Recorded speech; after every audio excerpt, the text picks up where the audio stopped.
think we'll end on this one. This is a good one to end on. Okay. Pete Peterson, 2630 says, if all the silver in the world was distributed evenly, every person would have 2 ounces.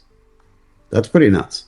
How many people are there? 4 billion? I don't know. But that's 8 billion ounces. I don't think there's 8 billion ounces. I think it'd be less than that. Probably more like 1 ounce per person. It wants to know, since China has halted the gold retail leverage contracts, is the plan to possibly let prices reveal true prices? Over time, yes. That's exactly what they're incentivizing their people to buy physical. The big banks are closing the ability to speculate that way. Their exchanges are same-day settlement, cash and carry. They're aligned with other exchanges that are doing the exact same thing. That's exactly what they're doing. But they do things very strategically. See, you guys all see things, are able to compartmentalize things and see out, and most people can't. And what they are doing is setting up the board, as I was saying, all of the vaults, the payment rails, the relationships, and the settlement now system, so they can settle, they can vault, they can pay over a network that will settle imbalances in gold through a series of multi-jurisdictional vaults and trade with one another in their own currency. That is the ultimate game, but it has to be done very slowly and quietly so as to not, rock the boat too much. So yeah, that is exactly right. And I think that is what is happening. All right. Let's go to the next. George Safis. But slowly. George Safis says, Andy, trying to figure out why gold fell in Q1 of 26, while at the same time, central banks bought approximately 240 tons. Oh, there you go. Supposedly more than any other quarter in history. Thoughts? I think that the big money is joining in, and I wouldn't be surprised if you told me it was the U.S. government who did it, because who stood for delivery? China is tightening the reins on leveraged gold speculation, even as it quietly expands its settlement infrastructure, a contradiction that probably deserves more attention than the daily price chatter gets. Andy Schectman reads this as evidence of deeper structural positioning rather than short-term market steering. When monetary systems are shifting, physical holdings and payment rails often carry more weight than futures market noise. Investors watching only the spot price may be missing where the real strategic influence is quietly building. For how many ounces? It was 4.1 million ounces of gold. What is that? I mean, it's a huge amount. It was even more than that, I think. I don't remember the exact numbers in February. It's the largest delivery in February ever here in the United States, and 14 billion, it was 20 billion, I believe, in February, stood for delivery here. 14 billion last month. The point is, every month it's billions. What if the U.S. government and some of the big proxy banks and even some of the Chinese, they say, let's play the same game. We'll short the paper price and stand for delivery at subsidized prices. We can just print more money. It's exactly what they're doing. Who would be stupid enough to do this? It's people who know where things are going to ultimately land. And it's not all that. But if I had to guess, there's a certain amount of central bank suppression, whether it be through the BIS, whether it be through hedge funds that are running proxy for central banks, or even the Exchange Stabilization Fund. Knock the price down, stand for delivery. And I think that's what they're doing. And don't you find it interesting that the central banks buy more than at any time in history?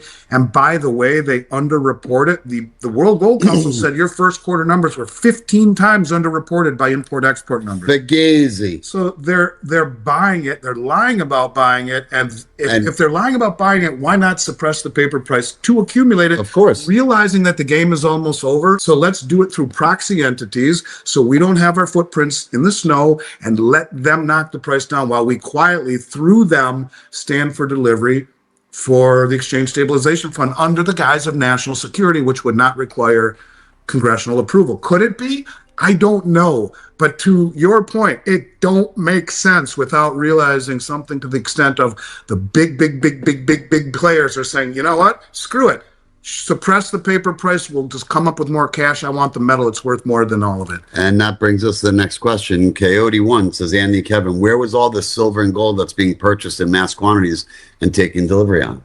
Well, I mean, we can't just take our little bicycle to the COMEX and pick up in a car the type of deliveries that are being taken. Well, it's interesting. The Sense said in that interview that they're getting tons of gold from Venezuela, but it came from COMEX, it came from London, it came from the refineries in Zurich, it came from private holdings by large players. It doesn't have to always come off of the exchange. And this is why you get the exchange number saying one thing, but the export number saying another. And that's where the World Gold Council said, no, you're all lying. We see import-export numbers that supersede what came out of the exchange. What do you think of Bassent's comments that Fort Knox is great? All the gold. As global bullion increasingly moves outside traditional exchange channels, official inventory reports capture less and less of the full story.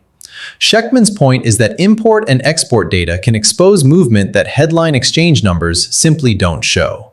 That doesn't mean every theory built from it is automatically correct, but it does explain why investors are better off comparing several data sources instead of leaning on any single narrative.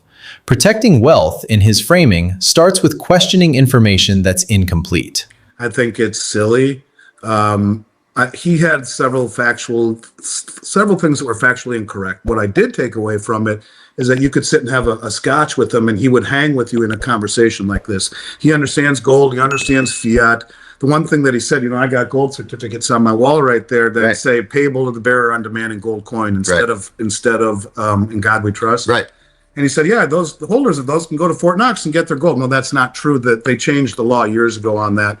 So that was incorrect. I don't think he knew that. Yeah, well, maybe he didn't. No. But anyways, the bottom line is that I think it's silly for them to say it. It's the same thing as, Not to mention he's not the one that went. It was. Here's the analogy. His team. Your girlfriend, you catch her cheating on you 6 times, and then the phone rings at 3 a.m. She says, oh, it's the wrong number. Let me see your phone. No, trust me. Right. And, it's crazy because you know as well as I do, what's the time it would take to audit Fort Knox? A long time, because it's not just Fort Knox. It would take a long time because I've been involved in these audits at our Brinks facilities, and it's not easy moving big bars and keeping them in order. And the bars that we hold at Fort Knox, those are bars that potentially have to get drilled. Yeah, because they're not pure gold. Correct. But even still, it's not just Fort Knox. It's the U.S. gold is held at Fort Knox, West Point Mint, the Denver Mint. Maybe one other place. There's another one. I guess it really doesn't matter. But the point of it is that it would take maybe a couple of months, and it would have to be done in a meticulous manner. With teams of auditors doing that. Right. So the fact that he just came out and said, no, we're good. My guys said we're good. I don't know how many people actually bought into the fact that we're good and that it's all there. Well, remember when Bernanke said the subprime crisis was contained and the next day the markets collapsed? I mean, you can't trust unless you can trust but verify, right? Yeah, and the fact that they haven't verified, going back to the confidence, why gold is performing better than treasuries, because things like that erode confidence. They erode trust. Yeah, you're right. Show me the damn thing and I'll believe you. Well, if it were that important for them, then they would do, we spend money like it's just stupid. So why not spend the money? And why would you vote down Ron Paul when he tries to pass a bill to do that? Right.